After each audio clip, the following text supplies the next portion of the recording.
Et si je te disais qu'un bon steak de qualité ou un bon poisson de qualité avec une poêlée de légumes n'était pas forcément un repas très sain et ça n'allait pas forcément te protéger du diabète. Je vais t'expliquer pourquoi dans cette vidéo. Parce qu'en apparence, comme ça, on se dit un bon steak de qualité, un bon poisson de qualité avec une poêlée de légumes, c'est très sain pour la santé, ça va te protéger, du diabète, et ça va, voilà, t'éviter de prendre du poids. Mais en réalité, c'est un piège et il y a un problème dans ce plat, dans ce type de repas-là. Le problème, c'est ce que je vais t'afficher à l'écran, c'est que ce repas est riche en matières grasses et enfin, la plupart des calories sont constituées de 44% de matières grasses. Alors, ce n'est qu'un exemple, c'est à peu près, c'est une moyenne. Ça dépend de la quantité de steak que tu prends et de la quantité de légumes verts à côté que tu prends. Mais en moyenne, ça donne quelque chose comme ça. Riche en matières grasses, pauvre en glucides et riche en protéines. Le problème, c'est que ce qui va favoriser l'apparition du diabète, c'est les sucres transformés, les matières grasses et les produits ultra transformés. Et dans ce cas-là, on est dans un cas où c'est un repas, c'est un plat, même le poisson ou le steak, avec une poêlée de légumes, c'est un plat riche en matières grasses. Quasiment la moitié des calories viennent des matières grasses et il y a très peu de glucides. Et c'est typiquement ce genre de plat-là qui va favoriser la prise de poids et qui va favoriser l'apparition du diabète. Je ne dis pas que tu vas forcément être diabétique si tu consommes ce genre de plat au quotidien, mais tu augmentes les risques. Voilà. Et si c'est un steak ou du poisson avec une poêlée de légumes à l'occasion chez des amis ou dans un restaurant, ce n'est pas grave. Là, je parle voilà, il y a pas à s'affoler. Je parle d'un cas où une personne fait ça tous les jours, quotidiennement ou pas forcément tous les jours, mais régulièrement, en pensant que c'est une bonne idée. Et ben malheureusement, ce n'est pas une bonne idée. Comme je l'ai expliqué dans ma vidéo précédente sur le diabète, je t'invite à aller la voir parce qu'elle est beaucoup plus complète et elle explique beaucoup plus de choses entre le lien entre l'alimentation et le diabète.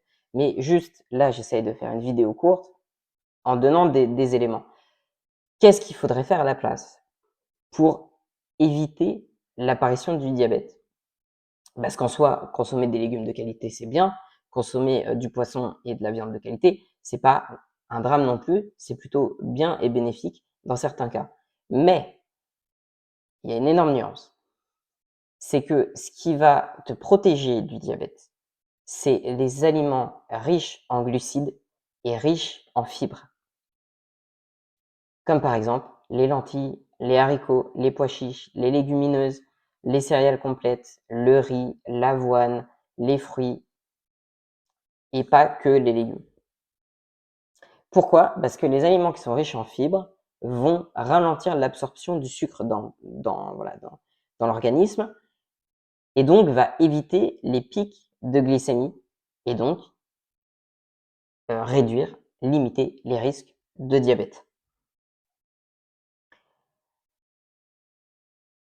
D'autant plus que lorsqu'on fait consommer à des diabétiques une grande majorité de glucides et de fibres, donc une grande proportion de glucides et de fibres, les aliments que je viens de te citer, on remarque que leur glycémie baisse à jeun et que ça diminue le taux de cholestérol sanguin chez les personnes diabétiques. Donc c'est très bénéfique pour les personnes diabétiques, mais c'est aussi très bénéfique pour te protéger du diabète, surtout si tu as des prédispositions. Donc, qu'est-ce qu'il faut faire à la place de manger un steak ou du poisson avec une poêlée de légumes?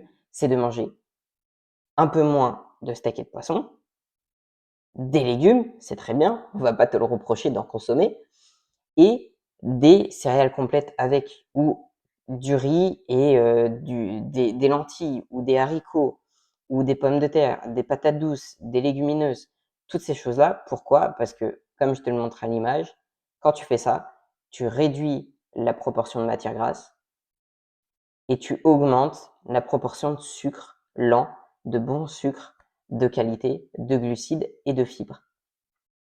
Et c'est comme ça que tu vas te protéger du diabète. Ce qu'il faut retenir, c'est qu'il faut favoriser les fibres, les légumineuses, favoriser les glucides, les féculents, les sucres lents au quotidien.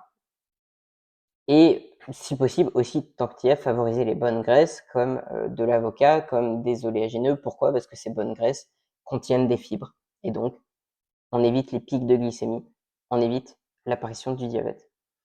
Une alimentation riche en glucides et riche en fibres protège contre le diabète, protège du diabète, favorise la perte de poids, fait baisser la glycémie et diminue le taux de cholestérol sanguin.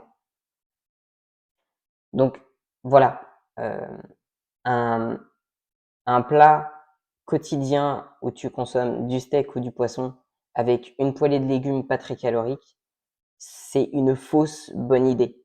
Comme ça paraît être une bonne idée, mais en réalité, ça ne l'est pas parce que tu n'as pas beaucoup de glucides et de fibres.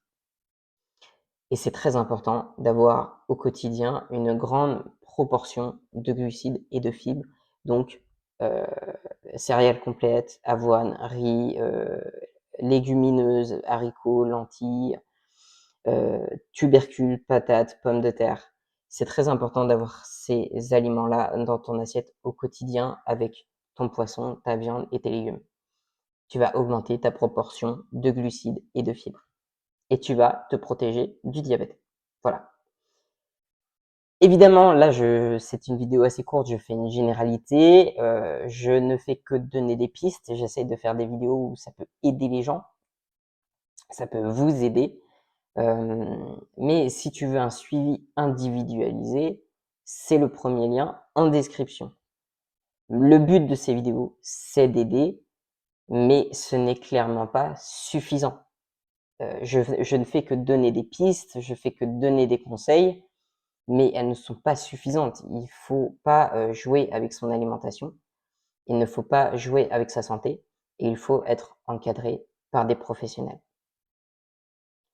Donc si tu veux aller plus loin, c'est le premier lien en description. Voilà. C'est un petit avertissement aussi, si tu as des problèmes de santé graves, comme par exemple des cas de diabète, ou d'autres cas de maladies chroniques, fais-toi encadrer par des professionnels. Ces vidéos ne sont pas suffisantes. Je ne fais que donner des pistes. Voilà. C'est important de savoir ce qu'on fait avec son alimentation. Je pense que je l'ai assez démontré dans ma vidéo complète dédiée sur le diabète, à quel point l'alimentation peut avoir des effets malheureusement dramatiques sur la santé, mais aussi des effets spectaculaires sur la santé. Voilà. N'hésitez pas à poser vos questions en commentaire si vous en avez, et j'espère que cette vidéo vous aura aidé, encore une fois, et je vous dis à bientôt pour une prochaine vidéo.